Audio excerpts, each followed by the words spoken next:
Three more people in jail tonight connected to that suspected Medicaid scam we first told you about over the weekend. The DA's CAVE unit, that's crimes against the vulnerable and elderly, has arrested 11 people, and they think there are more out there. News Channel 6's Ashley Osborne, live in Burke County where the investigation all got started. She's been on it since the beginning. And Ash, I know you talked to the CAVE officer who first responded to this suspected door-to-door scam. Hey, Brad, most of the arrests started in Richmond County, but the investigation, most of the arrests happened in Richmond County. The investigation, though, started on this side of the county line in Burke, and these scammers target neighborhoods where they know elderly people live. We also talked to a woman who says that she got a knock on her door this weekend. She didn't want to go on camera, and can you blame her? She's a little nervous about her privacy right now after all this. You will hear her voice, though. She says this is the second time her house has been hit by one of these scams.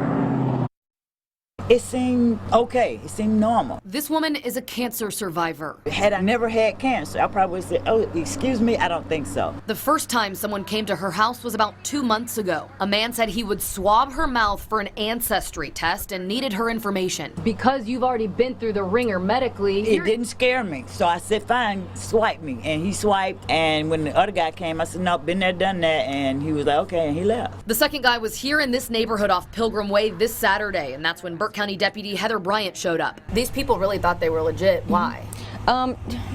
One, because of all the documentation, like I said, that they presented. Two, the way that they talk. Even if you start asking questions, they'll overtalk you. They're real smooth talkers. This part's crazy. On Friday, so literally the day before she responded to this scam, she was at a CAVE training. The focus was on this exact thing. An expert shared how to spot the signs of Medicaid scams. She literally gave the example about people going around swabbing people's mouths and that they would bill Medicaid, and that it was almost a $60 billion business. And she gave me her card. A card that Deputy Bryant relied on the very next day to kick off an investigation that now has 11 suspects and more than 100 victims. Had you not had the training you had, they probably would have just gotten like a slap on the wrist, right? Yeah, it probably would have been documented, just saying that they were there and why, and you know, what they claimed to be. But yeah, they probably would have just been sent on their way, because they did have business cards, they did have a binder, they did have the badges. It did almost appear legit, but of course with the training, we're trained to notice the red flags.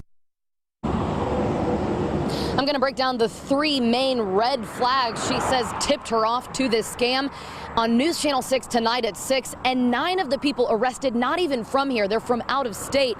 CAVE investigators say they know this crime is happening across the country, but this is the first round of arrests that they're aware of, and already other departments are calling, asking how to model their arrest warrants after this case. Reporting live from Burke County, I'm Ashley Osborne, WJBF News Channel 6.